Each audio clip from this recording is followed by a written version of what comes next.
اس کے بعد جو اگلا پوائنٹ ہے وہ ہے کہ امیر اور غریب دونوں برابر ہوں آپ کی نظر میں.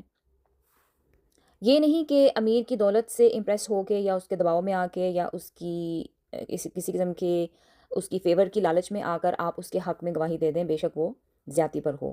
اور دوسری طرف یا تو کوئی ایسا شخص ہے جو کہ بہت غریب ہے تو جھوٹی ہمدردی، یعنی آپ اس سے جو ہے وہ ہمدردی جتائیں اور اس کو بچا لیں حالانکہ وہ غلط ہو. یعنی کہ دونوں ہی طرف ایکسٹریم ہے نا، ایک جو ہے وہ امیر ہے، اس کی دولت کے دباؤ میں آپ آ سکتے ہیں یا کسی لالچ میں آ سکتے ہیں، اور اگر کوئی غریب ہے اور آپ اسے ہمدردی میں اس کو بچانا چاہ رہے ہیں کہ جس کے چھوٹے چھوٹے بچے ہیں، یہ غریب ہے، اس کی اگر میں جھوٹ بول کے جان بچا لوں یا میں اس کو اس مصیبت سے نکال دوں تو جو ہے وہ اچھا ہوگا اس کے لیے. حالانکہ وہ جو غریب آدمی ہے وہ غلطی پر ہے، اس نے غلط کام کیا ہے، تو آپ پھر بھی اس کو نہیں بچا سکتے جھوٹ بول کے. جھوٹ پھر بھی آپ نہیں بولیں گے، ٹھیک ہے، دونوں صورتوں میں. اور اللہ تعالیٰ نے کیا کہا ہے کہ غریب کا بھی میں خیر خواہ ہوں، اس کو بھی میں دیکھ لوں گا، اور جو امیر ہے اس کو بھی میں دیکھ لوں گا. مثال کے طور پر ایک لینڈ لارڈ ہے اور ایک غریب کرایہ دار ہے، ان کے بیچ میں کوئی ڈسپیوٹ ہو گیا ہے، کوئی جھگڑا ہو گیا ہے.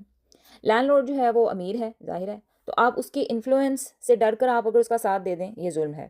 اور اگر کرایہ دار جو ہے وہ غریب ہے تو آپ اس کی غربت کو دیکھ کر اس کے ساتھ سمپتی دکھاتے ہیں اور آپ اس کا ساتھ دے دیں جبکہ سچ اس کے ساتھ نہیں ہے، وہ غلطی پر ہے، تو یہ بھی ظلم ہے. ٹھیک ہے، تو اللہ کے نزدیک دونوں برابر ہیں، اللہ تعالیٰ دونوں کا خیر خواہ ہے.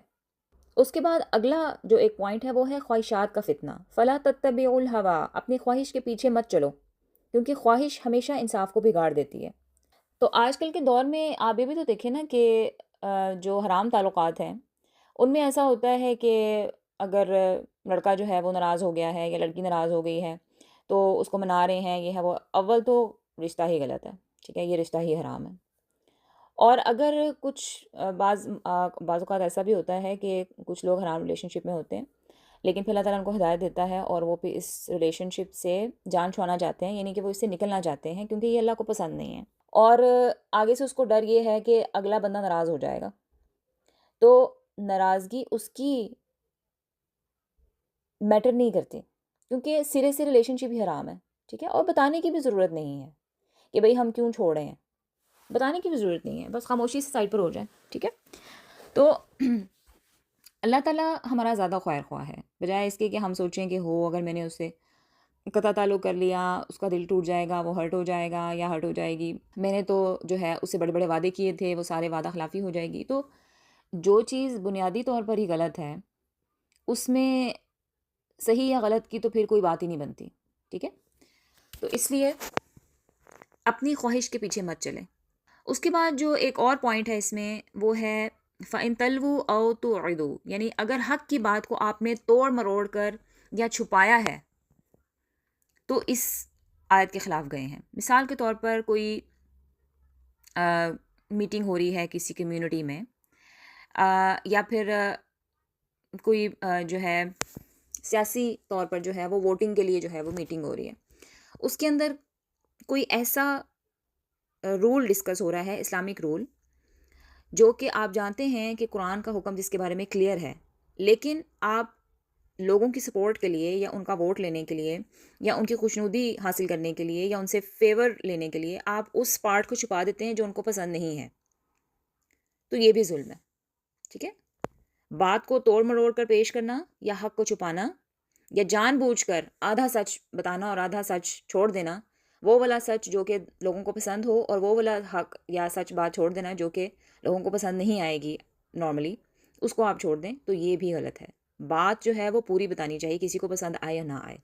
ٹھیک ہے، تو یہ بھی ایک اس آیت کا پوائنٹ ہے کہ بات جو بھی کریں وہ اللہ اور رسول کے کہے ہوئے جو احکامات ہیں ان کے مطابق ہو، جو ان کے اصول ہیں ان کے مطابق ہو. اگر کسی کو نہیں پسند آتی تو اس میں آپ کا قصور نہیں ہے، آپ نے بات جو ہے وہ سچ بتا دینی ہے. ٹھیک ہے، کوئی مانے یا نہ مانے. تو یہ ہے اس کا اگلا پوائنٹ. تو اس آیت مبارکہ میں جو ہمیں سیکھنے کے لیے ملا ہے وہ پہلا کیا ہے کہ انصاف پر مضبوطی سے قائم رہیں. عدل و انصاف بہت ضروری ہے. گواہی جو ہے وہ اللہ کے لیے آپ نے دینی ہے. گواہی نہ اپنے لیے ہو، نہ کسی ماں باپ کے لیے، نہ کسی دوست کے لیے، نہ اولاد کے لیے، نہ کسی اور رشتہ دار کے لیے. بلکہ صرف گواہی جو ہے وہ اللہ تعالیٰ کی رضا کے لیے ہو، نہ کہ اپنے کسی فائدے کے لیے. کیونکہ جب آپ کا فوکس جو ہے وہ اللہ تعالیٰ کی رضا ہوگا نا، تو پھر یہ رشتے میٹر نہیں کرتے. ٹھیک ہے، ان کی ناراضگیاں بھی میٹر نہیں کرتی سچ پہ اگر آپ چل رہے ہیں. اور آگے جو ہے وہ جو دولت مند اور غربت یا غریب انسان جو ہے وہ اس کے لیے بھی بتایا گیا ہے کہ آپ نے دونوں میں سے کسی کیس سے بھی جو ہے وہ انفلوئنسڈ نہیں ہونا، نہ کسی امیر کی دولت سے، نہ ہی کسی غریب کی غربت سے. اس کے بعد ہے خواہشات سے بچنا ہے، یعنی کسی بھی قسم کی ایسی خواہشات جو آپ کو اللہ سے دور لے جائیں، ان خواہشات سے آپ نے بچنا ہے، ان کی پیروی نہیں کرنی، ان کے پیچھے نہیں چلنا. اور پانچویں بات یہ کہ کسی بھی حق بات کو اگر آپ دوسروں کے سامنے توڑ مروڑ کر یا آدھی بات چھپا کر اور آدھا سچ بیان کر رہے ہیں صرف اس نیت سے کہ مجھے فیور ملے گی لوگوں کی، یا لوگ مجھے پسند کریں گے، یا مجھے ووٹ ملیں گے، تو آپ نے یہ چیز بھی نہیں کرنی. تو اس آیت مبارکہ کا جو ایک پیغام ہے وہ کیا ہے کہ اگر ہم نے انصاف چھوڑ دیا تو معاشرہ ٹوٹ جائے گا. اسلام نے عدل کو ایمان کے ساتھ جوڑا ہے، یعنی انصاف چھوڑنا ایمان کی کمزوری ہے، چاہے وہ چھوٹے لیول پہ ہو، یعنی گھریلو لیول پہ ہو، یا پھر عدالتی لیول پر ہو، یا ملک کے لیول پر ہو. اگر انصاف کا دامن ہم ہاتھ سے چھوڑ دیں گے تو ہمارا معاشرہ، ہمارا ملک کمزور ہو جائے گا، ٹوٹ جائے گا. اور انفارچونیٹلی یہی ہو رہا ہے نا، ہمارے ملک میں انصاف نہیں ہے، ہماری فیملیز میں انصاف نہیں ہے، ہمارے گھروں میں انصاف نہیں ہے، ہمارے دلوں میں انصاف نہیں ہے. تو اس وجہ سے فیملیاں بھی ٹوٹ رہی ہیں، گھر بھی ٹوٹ رہے ہیں، اور ملک تو ٹوٹ ہی رہا ہے کیونکہ انصاف نہیں ہے. تو یہ آیت ہمیں انصاف کا دامن مضبوطی سے تھامنے کا سبق دیتی ہے. اگر ہم چھوٹے لیول پہ سٹارٹ کریں، اپنی ذات سے سٹارٹ کریں، اور پھر جو ہے وہ پورا معاشرہ ہی اگر اس کو اپنائے، تو آہستہ آہستہ جو ہے حالات بہتری کی طرف ضرور جائیں گے. آخر میں میری ہم سب کے لیے دعا ہے، اللہ تعالیٰ ہمیں ہر حال میں انصاف پر قائم رہنے والا بنائے، ہمیں سچ بولنے کی ہمت عطا فرمائے، اور خواہشات اور لالچ سے بچا کر حق کا ساتھ دینے والا بنائے. آمین یا رب العالمین. انشاءاللہ اگلی آیت اگلی لیکچر میں دیکھیں گے. سبحانک اللہم و بحمدک، اشہد ان لا الہ الا انت، استغفرک و اتوب الیک.